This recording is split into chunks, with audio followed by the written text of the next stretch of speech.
আল্লাহ পাক প্রথমে ছেলেদেরকে বললেন, শোনো সূরা নূর ৩১ নম্বর আয়াত। আল্লাহ পাক ছেলেদেরকে বললেন, তোমরা তোমাদের চোখ নিচু রাখো, এটা আমাদের দায়িত্ব। প্রত্যেকটা ছেলের দায়িত্ব বেগানা মেয়েকে দেখলে চোখটা কি করবে, নিচু করবে, তাহলে আপনি সিডিউসড হবেন, এক কথা। ২ নাম্বার, আল্লাহ পাক আমাদেরকে বললেন, তোমরা তোমাদের লজ্জাস্থানকে হেফাজত করো। কাদেরকে? আমাদেরকে, মানে ছেলেদেরকে।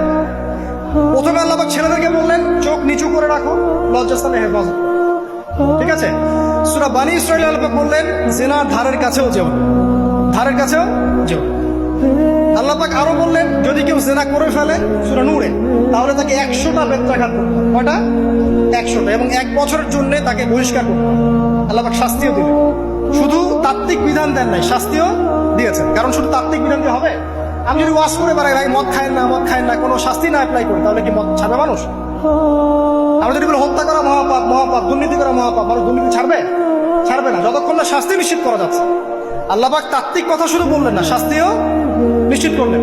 তারপর আল্লাহ পাক আরো বললেন, যদি বিবাহিত কোনো ব্যক্তি ব্যভিচার করে, তাহলে তাকে রজম করতে হবে, মাটিতে পুঁতে তাকে পাথর নিক্ষেপ করে হত্যা করবে, ঠিক আছে, শাস্তি। এরপরে দেখেন আল্লাহ পাক মেয়েদেরকে বলছেন, মেয়েদেরকে বলছেন, তোমরা মূলত ঘরে থাকো, যদি বাইরের পরিবেশ তোমাদের অনুকূলে না থাকে, তোমরা ঘরে অবস্থান করো। ওয়াকরনা ফি বুয়ুতিকুন্না ওয়ালা তাবাররুজনা তাবাররুজাল জাহিলিয়াতিল উলা, তোমরা মূলত ঘরে থাকো। জাহিলি যুগে মেয়েরা যেভাবে নিজেদেরকে প্রদর্শন করে বেড়াতো, এই কাজটা তোমরা করো না।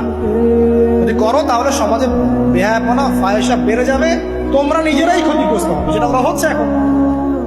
আচ্ছা, এরপর আল্লাহ পাক আরো বললেন, হে নবী, আপনি আপনার স্ত্রী এবং মুমিন নারীদেরকে বলেন, তারা যদি বাহিরে যায় যেন জিলবাব দিয়ে তাদের পুরো বক্ষ দেশটাকে ঢেকে নেয়। তাহলে পোশাকের সংস্কৃতির শেকড় কোত্থেকে শিখবো? আমি কোত্থেকে শিখবো? আল্লাহ পাক কর্তৃক নাজিলকৃত সর্বশেষ ঐশী গ্রন্থ থেকে শিখবো নাকি? যে বইয়ের মধ্যে কোনো ভুল নাই সেটাই তো আমার শেখার মাধ্যম হবে নাকি? নাকি যে দর্শনে 1000টা ভুল সেটা শিখবো আমি?